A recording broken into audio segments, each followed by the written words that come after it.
पंजाब की भगवंत मान सरकार ने सरकारी स्तर पर शिक्षा में क्रांति लाने के लिए आज एक और बड़ा कदम बढ़ा दिया है। मुख्यमंत्री आवास से आज 72 अध्यापकों का एक नया बैच फिनलैंड ट्रेनिंग के लिए रवाना कर दिया गया। खुद मुख्यमंत्री भगवंत मान और उनके साथ पंजाब के शिक्षा मंत्री हरजोत बैंस ने फिनलैंड जाने वाले अध्यापकों को हरी झंडी देकर रवाना किया और उनसे मुलाकात की और उसके बाद 2 बसों को हरी झंडी देकर रवाना किया। इससे पहले मुख्यमंत्री ने एक एक करके सभी अध्यापकों से मुलाकात की, उनको संबोधित किया और उनको खास तौर पर अपील की कि फिनलैंड के अंदर एक हफ्ते की ट्रेनिंग के दौरान वो बच्चों के लिए स्किल एजुकेशन के साथ साथ हायर एजुकेशन और हाई क्वालिटी एजुकेशन की तमाम वो गुर सीख के आए और उनको सीधे तौर पर पंजाब के सरकारी स्कूलों में भी इम्प्लीमेंट करें।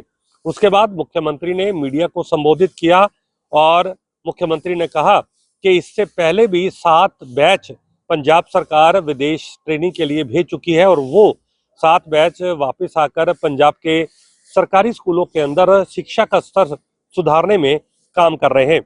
फिनलैंड क्योंकि एजुकेशन के अंदर पूरे वर्ल्ड के अंदर एक बड़ा हब माना जाता है और ये जो अध्यापक फिनलैंड जा रहे हैं, इनके आने के बाद प्राइमरी स्तर पर जो स्कूल हैं उनके अंदर शिक्षा का एक बहुत क्रांति आएगी, बहुत बड़ा सुधार होगा। और जो फिनलैंड जा रहे थे अध्यापक, उनका भी मानना था कि सरकारी स्तर पर पहले ऐसे कभी देखने को नहीं मिला, पहली बार ऐसा है, पहली सरकार ऐसी है जो ट्रेनिंग के लिए अध्यापकों को विदेश रवाना कर रही है और वहां से सीखकर उनका मनोबल ऊंचा होगा और पंजाब के अंदर प्राइमरी स्कूलों के जो बच्चे हैं वो बहुत ज़्यादा एजुकेशन के मामले में एडवांस होंगे। फिलहाल ये अध्यापक अब फिनलैंड रवाना हो चुके हैं और देखना होगा कि उसके बाद पंजाब के अंदर वो फिनलैंड की शिक्षा क्रांति को किस तरीके से लागू करते हैं। कैमरामैन निशान के साथ मैं नवदीप छाबड़ा, JK 24/7 न्यूज़, चंडीगढ़।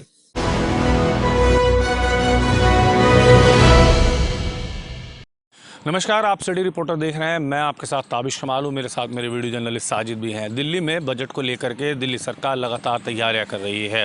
दिल्ली में बीजेपी ने जो वादे किए हैं उन वादों को पूरा करने के लिए दिल्ली की मुख्यमंत्री रेखा गुप्ता लगातार हर वर्ग के लोगों के साथ बैठकें कर रही हैं।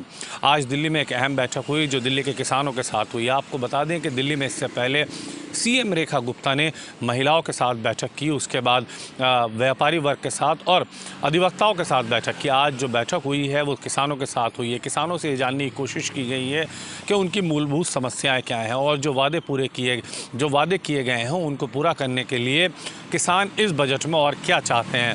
आपको बताते हैं कि दिल्ली की मुख्यमंत्री रेखा गुप्ता ने कहा है कि हम हर वर्ग के लोगों के पास जाएंगे, उनसे पूछेंगे कि वो दिल्ली के बजट में आखिर क्या चाहते हैं, किस तरह का दिल्ली का बजट होना चाहिए और बजट दिल्ली के लोगों के अनुसार ही तैयार किया जाएगा। हालांकि इससे पहले बीजेपी पर विपक्ष लगातार हमलावर है। बीजेपी की तरफ से कहा जा रहा है कि विपक्ष जो आरोप लगा रहा है वो निराधार है। आम आदमी पार्टी ने पिछले 3 दिन तक लगातार होली पर फ्री सिलेंडर देने को लेकर के जगह जगह प्रदर्शन किए। आम आदमी पार्टी ने यह भी आरोप लगाया कि जो महिलाओं को 2500 रुपये देने का वादा किया गया था, सरकार ने कमेटी का गठन करके सिर्फ दिल्ली के महिलाओं को ठगने का काम किया है। हालांकि इस पर बीजेपी लगातार पलटवार कर रही है। बीजेपी कह रही है कि जो वादे हमने किए हैं हम उनको पूरा करेंगे। बीजेपी ये भी कह रही है कि आम आदमी पार्टी ने पंजाब में वादे किए थे उनको पूरा नहीं किया और 12 साल तक दिल्ली की जनता से जो वादे किए गए थे उनको पूरा नहीं किया। बहरहाल दिल्ली में आज जो बैठक हुई है वो बहुत अहम मानी जा रही है। किसानों ने बाहर निकलने के बाद कहा कि वो मुख्यमंत्री रेखा गुप्ता से मिलने के बाद संतुष्ट थे। उन्हें उम्मीद है कि मुख्यमंत्री रेखा गुप्ता से जो उन्होंने बातें उनके सामने रखी हैं वो उनको पूरा करेंगी। हालांकि मुख्यमंत्री रेखा गुप्ता ने यह भी आश्वासन दिलाया है कि दिल्ली में किसानों से पूछकर ही बजट बनाया जाएगा। किसानों के मुद्दों को लेकर के और किसानों की समस्याओं को लेकर के हम हर संभव प्रयास करेंगे कि उनको पूरा किया जा सके। वीडियो जर्नलिस्ट साजिद के साथ ताबिश कमाल, दिल्ली।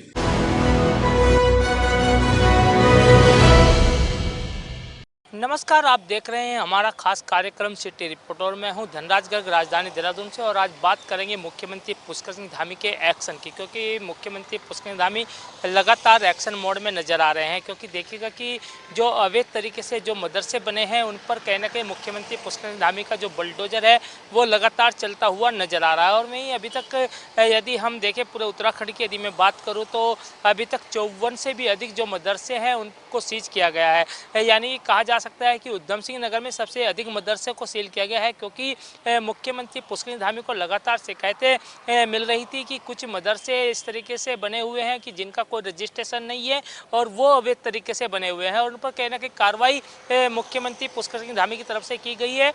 और तमाम ऐसे जो मदरसे कि जो अवैध तरीके से बने हुए हैं, जिनका पंजीकरण नहीं है, उन पर कहीं ना कहीं मुख्यमंत्री पुष्कर सिंह धामी कार्रवाई करते हुए नजर आ रहे हैं। और इतना ही नहीं, जो बच्चे उन मदरसों में पढ़ रहे हैं उनके पढ़ने की व्यवस्था भी कहीं ना कहीं शिक्षा विभाग को सौंपी गई है कि उनको आगे पढ़ाने की व्यवस्था शिक्षा विभाग करेगा, यानी कि जो मान्यता प्राप्त स्कूल हैं उनमें उनका दाखिला कराएगा, ताकि उनकी जो कहा जाए कि जो बच्चे हैं उनकी पढ़ाई पर कोई प्रभाव ना पड़े। इसलिए ऐसा कदम मुख्यमंत्री पुष्कर सिंह धामी की तरफ से उठाया गया है। और वह देखिएगा कि आगे भी मुख्यमंत्री पुष्कर सिंह धामी की तरफ से कहा गया है कि यदि इस तरह के कोई भी मदरसे हों तो वो सीधा मुख्यमंत्री पुष्कर सिंह धामी से शिकायत कर सकते हैं और उसकी जांच कराई जाएगी और उस पर भी इसी तरीके से कार्रवाई होती हुई नजर आएगी। कैमरामैन वीरेंद्र थपलियाल के साथ धनराज गर्ग, JK 24/7 न्यूज़, देहरादून।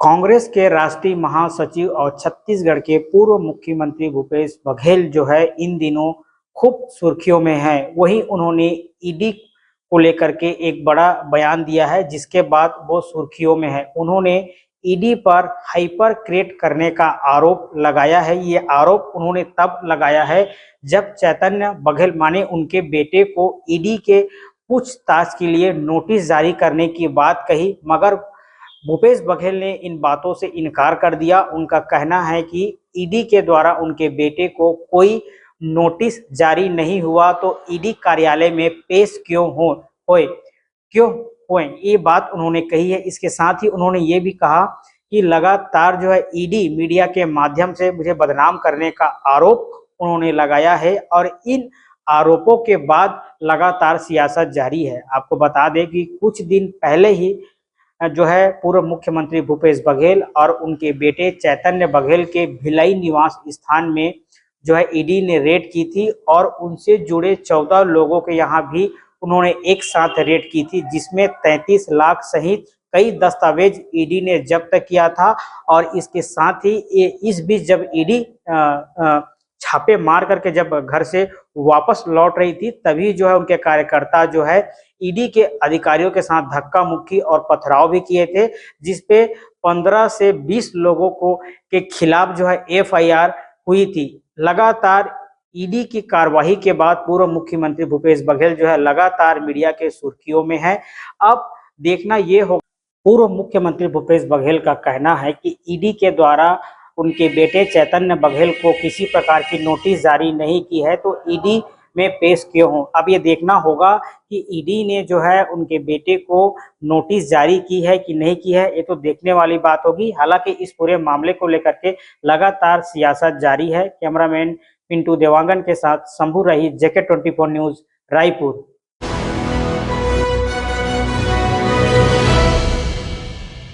नमस्कार, आप देख रहे हैं सिटी रिपोर्टर, मेरे साथ मैं हूं संदीप गोयल। हरियाणा के सोनीपत जिले के गोहाना के एक गांव में बीजेपी के मंडल अध्यक्ष को निर्मम हत्या कर दी गई, जिसमें बताया जा रहा है कि आरोपी मौके से फरार हो गया और मामला था प्रॉपर्टी विवाद को लेकर। दरअसल सुरेंद्र नाम के बीजेपी का जिला मंडल अध्यक्ष लगातार एक खेती को लेकर अपने पड़ोसी से विवाद चल रहा था, जिसमें बताया जा रहा है कि सुरेंद्र ने उस भूमि को आरोपी की बुआ से खरीदा हुआ था, लेकिन आरोपी लगातार जो है धमकी दे रहा था कि अगर उस ज़मीन पर तूने कदम रखा तो फिर तो जो है इसका अंजाम अच्छा नहीं होगा। लेकिन कल होली के दिन अचानक से आरोपी अपनी गली में हथियार लेकर पहुंचता है और सुरेंद्र अपने घर के बाहर दुकान पर जो है बाहर टहलने का काम करता था, तभी जो है आरोपी ने बंदूक से गोली चलाकर हत्या कर दी। लेकिन सुरेंद्र तब भी अपने आप को बचाने का प्रयास करता रहा और दुकान में जा घुसा। लेकिन आरोपी यहीं नहीं रुका, बल्कि दुकान में घुसकर एक बार फिर जो है गोली चलाने का काम किया, जिसके बाद सुरेंद्र की मौके पर ही मौत हो गई। पुलिस ने अब बॉडी को पोस्टमार्टम कराने के लिए सरकारी अस्पताल भेज दिया है और परिवार की पूछताछ के बाद आरोपी की गिरफ्तारी करने के लिए जो है धरपकड़ शुरू कर दी है।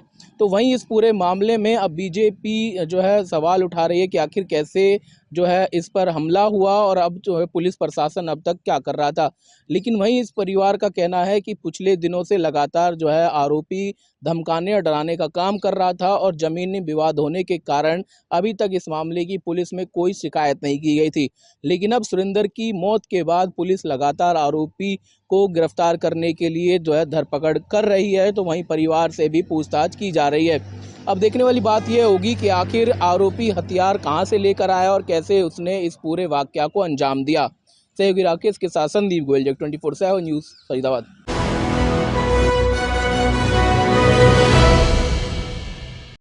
फ्लाइट में एयर होस्टेस के ठुमकों पर मचा बवाल, प्रियंका चतुर्वेदी ने इस पर दी प्रतिक्रिया। नमस्कार, मैं हूं शाद अहमद और आप देख रहे हैं मेरे साथ जग 24/7 न्यूज का खास कार्यक्रम सिटी रिपोर्टर।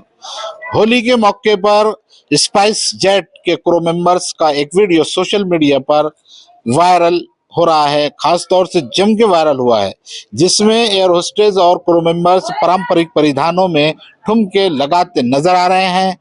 वीडियो में क्रू मेंबर्स यात्रियों को रंग लगाते और उन्हें बॉलीवुड गानों पर झूमने के लिए प्रेरित करते दिख रहे हैं।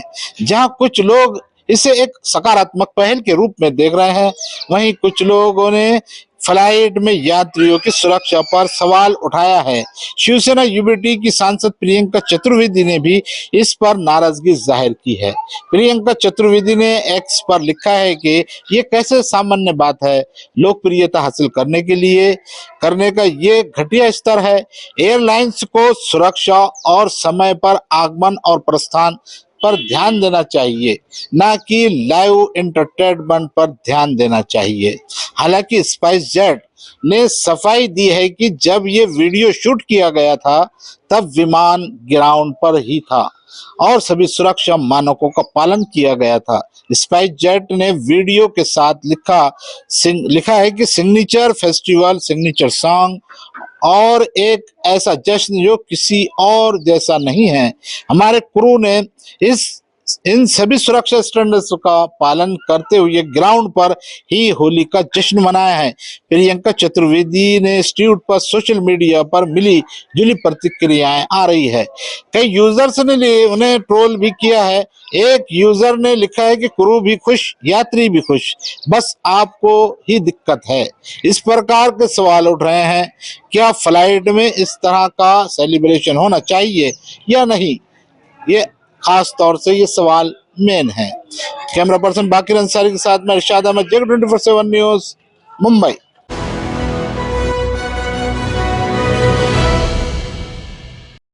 होली के दिन पीलीभीत में हुई एक घटना से त्योहार की खुशियां मातम में बदल गई हैं। दरअसल 10 मार्च को एक 17 साल का किशोर गायब हो गया था। परिजनों ने उसकी थाने में गुमशुदगी भी दर्ज कराई थी। पुलिस ने मामले में अज्ञात के खिलाफ रिपोर्ट दर्ज की थी, जिसके बाद से पुलिस और परिजन लगातार किशोर की तलाश कर रहे थे, लेकिन उन्हें नहीं पता था कि लापता किशोर की निर्मम हत्या कर दी गई है। कल होली के जश्न के बीच 5 दिन से गायब चल रहे किशोर का शव थाना न्यूरिया क्षेत्र के मंडरिया पुल के निकट खकरा नहर के पास से 6 टुकड़ों में बोरे से बरामद हुआ है। बेरहमी से की गई इस हत्या के बाद से इलाके में सनसनी फैल गई है। ग्रामीणों की सूचना पर परिजनों ने शव की शिनाख्त की है, जिसके बाद परिजनों में कोहराम मच गया। उधर पुलिस ने किशोर के शव को पोस्टमार्टम को भेजा है और मामले की जांच पड़ताल में जुटी हुई है।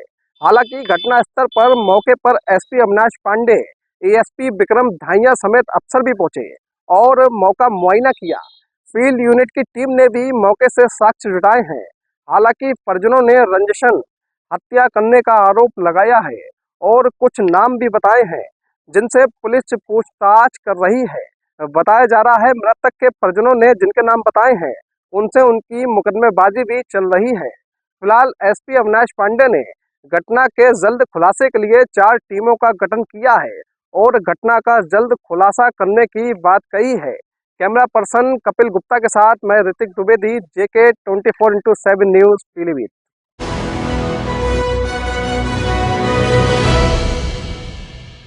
नमस्कार, मैं देव प्रकाश, आप देख रहे हैं सिटी रिपोर्टर। राजधानी पटना में आज भी बहुत ही धूमधाम से होली मनाई गई।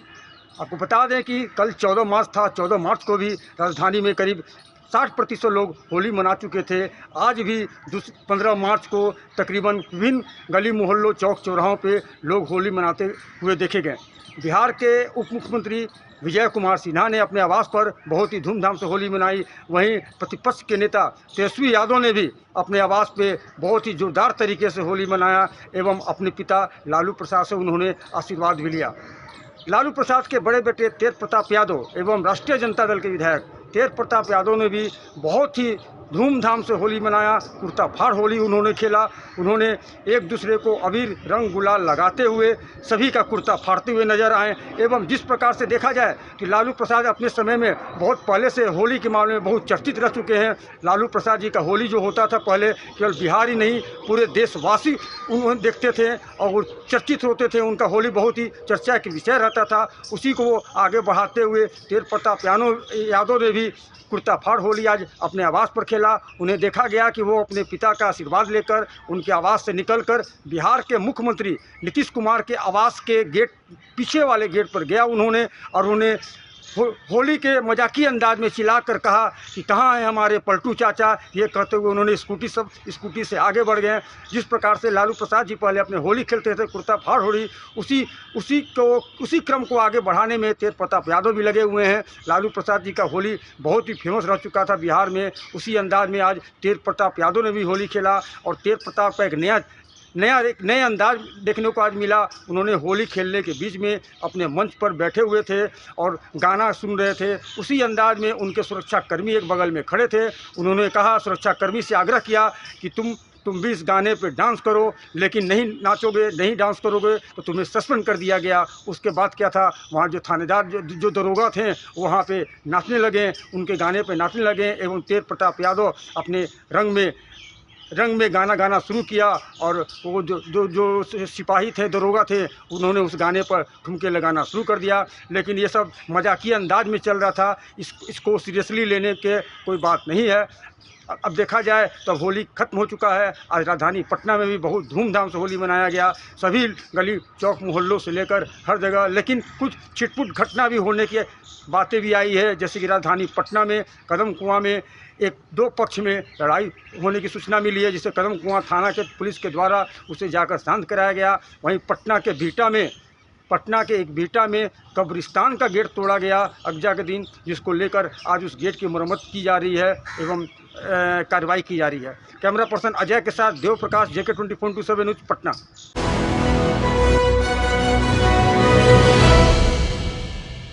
खासतौर पे 2024 के लोकसभा चुनाव में जो नतीजे भारतीय जनता पार्टी को मिले, जिसमें उत्तर प्रदेश में लोकसभा की सीटें कम हुई है, जिसको लेकर समाजवादी पार्टी को 37 सीटें मिली।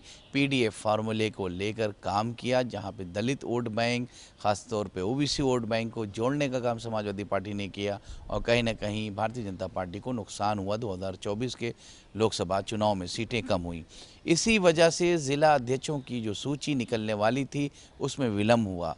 केंद्र सरकार से लेकर खासतौर पर केंद्र संगठन जो भारतीय जनता पार्टी का है और उसमें कई ऐसे चेहरे हैं जो सरकार में हैं, जिन्होंने संगठन की जो सूची जिला अध्यक्ष गई थी दिल्ली में, उसको पुनः विचार करने के लिए पेश किया। और ख़ासतौर पर उत्तर प्रदेश के संगठन मंत्री धर्मपाल सिंह, प्रदेश अध्यक्ष भूपेंद्र सिंह चौधरी ने साथ में मिलकर समन्वय स्थापित करके तमाम चीज़ों को मद्देनज़र रखते हुए जो PDF फार्मूला अखिलेश यादव ने बनाया, वही PDF फार्मूले पे ज़िला अध्यक्ष की सूची 16 तारीख को भारतीय जनता पार्टी ज़िला अध्यक्ष की सूची जो है वो प्रेषित करने वाली है और केंद्र में, और केंद्र से 16 ही तारीख को वापस आ जाएगी। वही सूची मीडिया के माध्यम से आम जनमानस तक पहुंचाई जाएगी कि ये फला फला ज़िला अध्यक्ष फला फला जनपद के होंगे और जो भी ज़िला अध्यक्ष चुने जाएंगे वो जाति समीकरण के एतबार से चुने जाएंगे कि विधानसभाएं अगर जनपद में 9 हैं, 4 हैं, 5 हैं और उन जनपदों में जिस बिरादरी जाति की सबसे ज़्यादा जनसंख्या होगी उसी जाति बिरादरी का ज़िला अध्यक्ष होगा। अब देखने वाली बात है कि किस तरह की सूची भारतीय जनता पार्टी की प्रदेश कोर कमेटी एवं केंद्र कमेटी ने तैयार की है, क्योंकि 2027 का विधानसभा करीब है और अभी से भारतीय जनता पार्टी होमवर्क कर रही है।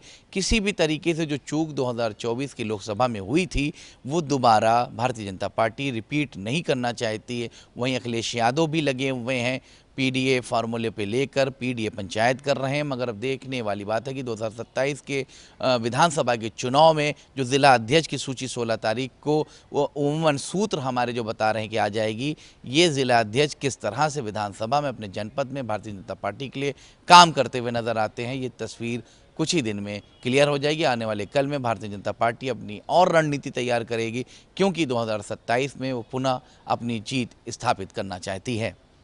कैमरा पर्सन जुबैर के साथ रज़ा अब्बास, लखनऊ, जेके न्यूज़।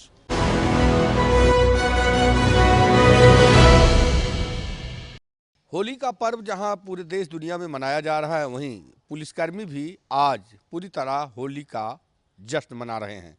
तमाम जगह पे आयोजन हो रहे हैं, चाहे उत्तर प्रदेश पुलिस की जो भी लाइन है, रिजर्व पुलिस लाइन है, उसमें पुलिसकर्मियों द्वारा और वरिष्ठ अधिकारियों द्वारा होली का उत्सव किया जा रहा है। तो जहां पर इनके कंधों पर जनता की सुरक्षा की जिम्मेदारी होती है, लेकिन आप सोचिए कि आज जिस तरह से पुलिस रिलैक्स होकर होली का आनंद उठा रही है, तो ये भी कहीं ना कहीं एक बड़ी बात है और सबको इस होली के पर्व में आनंद उठाना चाहिए। और कहीं ना कहीं पुलिस के जवान और अधिकारी भी आज होली के जश्न में डूबे हैं। लखनऊ कमिश्नर भी कहीं ना कहीं रिजर्व पुलिस लाइन लखनऊ में तमाम अपने मातहत अधिकारियों के साथ होली में सराबोर नजर आए। कैमरामैन जुबैर के साथ उमेश मिश्रा, JK 24x7, लखनऊ।